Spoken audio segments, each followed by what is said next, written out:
बर. कोण आहे? हा, द्या बरं.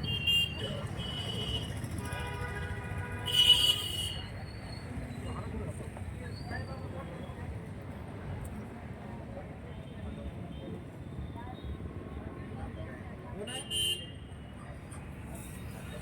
हा, हा. हा. ते बघू आपण आलो. काय अन्याय झालाय तुमच्यावर आणि किती दिवसापासून उपोषण सुरू आहे, काय सांगाल? आमचे 6 दिवस झाले उपोषणला हे. एक दिवस सतीश भोसले तर त्यांच्या मुलीवरती सतीशच्या पुतणीवर प्राण नाही झाला, छेडछाड झाला आणि त्याच्या पुतण्याला पण तलवार मारली ढाकण्या कुटुंबानी. आणि राजकारणी लोकांनी त्याचं नाव काय आहे, वनवे दसरथ. तर त्याच्याबरोबरची जी साथी आहेत ती वने दादाची, तर मग त्यांनी एवढा यांचा गुन्हा दाखल होता पोलीस स्टेशनला, त्यांनी गोड बोलूनचा गुन्हा मिटवून घेतला. आणि ते राजकारणमध्ये घ्यायसाठी आणि हे काही झालेले प्रकरण त्यांचे आंध्र दाबण्यासाठी तर त्यांनी ह्या लोक घरदार डोजेरी पाडले, कायदा हातात घेऊन घरदार डोजेरी पाडले. घर डोजेरनी पाडून बी समाधान नाही झालं सर. तर त्यांनी रात्रीचं येऊन आमच्या छोट्या लहान मुलीवरती 10 वर्षाच्या आतल्या मुली आणि मुलं लहान लहान महिला त्यांना हाणमार करून तिथून काढून देत होते. तिथून राहिलेला पत्रा त्यांनी पेटवून टाकला. आणि त्यांनी गाई माईचा चारा, बदका, शेळा, कोंबड्या असं सारं जाळून खाक केलं सर. त्याच्यामुळे हे उपोषण त्या लोकांना अजून अटक नाही. राजकारणी लोक उपोषण घेतात, हातात कायदा धरून मुंबईला उपोषण करतात, घाबरतात. पारधी म्हणून नावाने मुंबईला जाऊन सुद्धा पारधी नावाने आझाद मैदानामध्ये उपोषण घेऊन तिथं पारध्याकडे येऊन सुद्धा दस कशाला गेलं भेटायला असं म्हणून आम्हाला जातीवाद करतात. त्यांच्यावर अट्रॉसिटी दाखल झालीच पाहिजे. त्यांच्यावर पहिल्या 2 अट्रॉसिटी गुन्हा आहेत, एक छेडछाड, परत एक घरदार जाळलेलं आणि महिलाला मारलेली ती अट्रॉसिटी. अशा गुन्ह्यातले आरोपी फरार आहेत आणि ते सरकारला नाटकं करून दाखवतात, खोटं नाटक सांगतात. तर सरकारला SP साहेबाला माझी विनंती आहे, कलेक्टर साहेबाला, मुख्यमंत्री साहेबांना का 6 दिवस आहेत तेजू सतीश भोसले उघड्या वसाऱ्यावर आहेत सर. काही लहान मुलं उन्हात आजारी पडलेले आहेत सर. तर ते आजारी पडलेल्या लेकराला खायला अन्न सुद्धा नाही त्यांना. तर मग त्यांची दखल घ्यावा.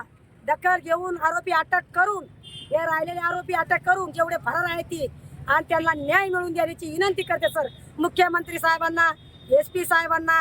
हे 6वा दिवस आहे. आज जर तुमच्यासारख्याची महिला अशी पडली असती आणि तर त्या महिलासाठी तुमचा समाज किती आला असता. तर आमचा समाज कमी आहे म्हणून त्याची आमचे म्हणजे तुम्ही ते आमचा समाज कमी असल्याचा तुम्ही फायदा घेऊन आणि कायदा हातात घेऊन असा आमच्यावर अन्याय करू नका सर. तुम्ही हे गाव गुंडा लोकांचा अन्याय केला, राजकारणी लोकांचा अन्याय केला. त्यांना तर आजपर्यंत अटक कुठलीच झालेली नाही. आणि महिला म्हणजे तिला एकदम आसक्तपणा आला आहे, तिला डॉक्टरची गरज आहे, एक छोटं बाळ पण आहे तिच्यापाशी. तर तिची दखल घ्यावा अशी माझी विनंती आहे. SP साहेबांना, मुख्यमंत्री साहेबांना, कलेक्टर साहेबांना विनंती करते. धन्यवाद म्हणून माझे 2 शब्द संपवते. याचे शासकीय अधिकारी कोणी आलेत का विचारपूस करण्यासाठी? कोणीच आलं नाही. मी आता त्यांना भेट दिली. शेवगाव इथून माझं नाव आणि नागनाथ काळे आमचे शिक्षण झाले नाही सर. तर ते आजपर्यंत कलेक्टर आला नाही, SP आला नाही, कुठून काही कुणी आलेलं नाही आहे सर. तुमचे मीडियावाले आहेत, हेच खबर महाराष्ट्राला देतात, ते जे विचारतात ते आम्ही बोलतो त्यांना तेवढंच आहे. पण ह्या खबरी त्यांच्यापर्यंत जात नसन का, मंत्रालयात जात नसन का, मंत्री साहेबापर्यंत, SP साहेबापर्यंत, मग यांनी दखल घ्यायची ना. जर त्यांच्या समाजासाठी, तुमच्या इतर समाजासाठी, जर इतर समाजाचा माणूस, व्यक्ती म्हणा, गडी माणूस म्हणा, बाया लेडीज असो, त्यांच्यासाठी किती लोक आले असते धावून, त्यांच्यासाठी किती अधिकार केले असते. पण आमच्या लोकांचं शिक्षण झालेलं नाही. माझा सतीश याच्यावर खोटे गुन्हे दाखल केले आहेत आणि खोटे गुन्हे दाखल करून एक पुढं पाय चालला, खेकड्यासारखा पाय वळतात हे लोक. हे राजकारणात वळीत आहेत आणि यांचं राजकारण दलाली खोर आहे. हे पुढे जाऊन कमीतात. हे जे राजकारण लोक फिरतात, उपोषण करतात, पारधी नावाने ते आमच्यावर अन्याय करतात. तर सर हे कोणत्या गावंड्याच्या हाताखाली जाऊन येईनी. हे पैसा पाणी कमावला, 100 एकरची इष्टिक आहे त्यांच्यापाशी, कोट्याधीश रुपयाची इष्टिक आहेत सर. त्याची पण सरकारने चौकशीच करावा. मंत्री साहेबांनी, मुख्यमंत्र्यांनी त्याची चौकशी पूर्ण करावा. त्यांचे नावं 10 मर्डरच्या केस आहेत त्यांच्यावरती आणि त्यांच्यावरती तुम्हाला सांगते दरोड्याच्या केस आहेत. ते पाथडीचे जे लोक आहेत ते कार्यकर्ते, तर ते कार्यकर्ते खंडणीचे गुन्हे दाखल करतात आमच्या लोकांवरती. तर त्यांचे पातळी पोलीस स्टेशनच्या इथं त्यांचे पोलीस स्टेशन बी चोऱ्या केल्यात त्यांनी. त्यांच्या दरोड्याच्या केशी त्यांच्यावर 10 केशी आहेत यांच्यावरती. आणि हे कोणाकडून तरी पैसे घेऊन राजकारणी लोकांकडून आणि हे पुढे जातात आणि आमच्या नावाची बदनामी चालली. आणि याला बळी आमचा समाज, गरीब समाज पाहून गरीब समाजाला बळी देतात यांच्या राजकारणाला. तर हे योग्य नाही सर. धन्यवाद सर. सतीश भोसले हा एक सामाजिक कार्यकर्ता आहे आणि समाजात कुठल्याही गटाचं काम करणं ही काय गुन्हा आहे का? तर 2 गटात आज ह्या बीड जिल्ह्यात 2 गटात म्हणजे 2 गट तुम्हाला हे सगळ्याला माहिती आहे. त्या 2 गटाचा तो राजकारणाचा बळी ठरलेला आहे. तर तो एक आदिवासी समाजाचा आहे, भारतीय समाजाचा आहे. त्याच्यावर अन्याय झाला सगळ्याला माहिती आहे.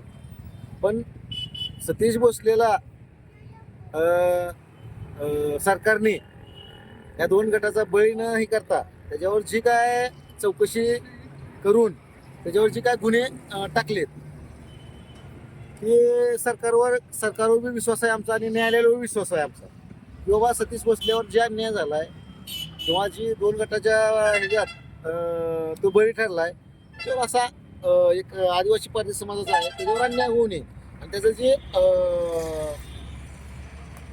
वन अधिकाऱ्यांनी घर पाडलंय हे 60 वर्षापासून तिथे राहत होती, 7-8 घरं पाडलीत.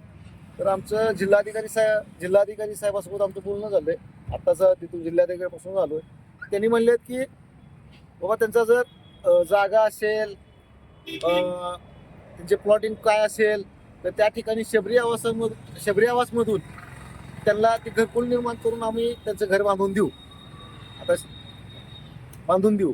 आणि तशी सरकारकडे आपल्या योजना आहेत घरकुल विभागात. शबरी आवास आहे, पारधी आवास आहे, पंतप्रधान आवास आहे, रमाई आवास आहे. तर त्या माध्यमातून त्यांना घरकुल भेटले जाईल त्यांनी आम्हाला एवढा शब्द दिलेला आहे. आणि राहिली गोष्ट जे त्यांचं आता कुटुंब उघड्यावर पडलंय तर त्यांच्याशी आम्ही चर्चा करून तुम्हाला पुढचं मी सांगेन चर्चा कर. आणि दलितपर्यंतच्या ह्याच्यातूनच आम्ही हे उपोषण लावलेलं आहे. आणि आम्ही कालच तुळजापूर तालुक्यात रास्ता रोको आंदोलन करून सतीश भोसलेच्या कुटुंबाला न्याय भेटावा म्हणून आम्ही महाराष्ट्रभर आंदोलनाची तयारी केलेली आहे. आता उद्या परवा नगर जिल्ह्यात करणार होतो. तर सोलापूर जिल्हा आहे, लातूर जिल्हा आहे, या माध्यमातून आम्ही रास्ता रोको आंदोलन करणार आहोत. तर सरकारने या छोट्याशा कार्यकर्त्याकडे लक्ष वेधलंय. तर मोठे जे खोके बोके कोण असतील विधान भवनात आहेत, विधानसभेत आहेत, त्या मोठ्या खोक्या बोक्याकडे लक्ष घालावं. असं छोट्याशा आमच्या सतीशला खोक्या बोक्या असं ठरवते तर ही चुकीचं आहे सरकारचं. सरकारला विनंती आहे आमची की बाबा ही त्याच्यावर अन्याय होऊ नये. जी कोणी काय खोके बोके असतील त्याच्याकडे लक्ष घालून तिथे काय असेल ती चौकशी करावी. एखाद्या गरीब आदिवासी पारधी समाजावर असलं 200 हरणं मारले, 100 मोरं मारले. अहो एवढे दिवस 200 हरणं मारले, 100 मोरं मारले. तुमच्याकडे काय सबूत आहे? तुम्ही पक्षीप्रेमी आहात, तुमच्याकडे काय सबूत आहे? पक्षीप्रेमी आहात तर मग पहिल्याच हरण मारलं, पहिलेच मोर मारलं तेव्हा जाऊन तुम्ही तक्रार करायची होती, तेव्हा जाऊन त्याच्यावर केस दाखल करायच्या होत्या. आता जे तुम्ही राजकारणातून त्या सतीश भोसलेला सूड उगवतात ही अन्याय थांबवा कुठेतरी. आदिवासी पारधी समाजाची एवढीच दलित पॅंथर आणि आदिवासी पारधी समाजाची एवढीच मागणी आहे की ही अन्याय कुठेतरी थांबला पाहिजे. आणि जे काय सरकारने त्याच्यावर आता तो अटक झालाय, केसेस टाकल्यात, त्यात आम्हाला कोर्टावर विश्वास आहे. सरकार न्याय देईल, कोर्ट न्याय देईल, त्याच्यावर आम्ही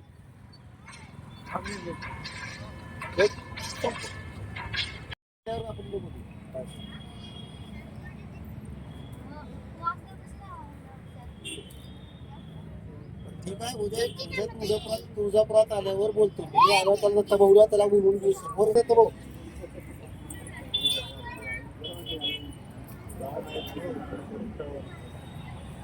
ठीक आहे. उद्या आल्यावर आपण उद्या बघू आपण दत्त भाऊ उद्या ऑफिसला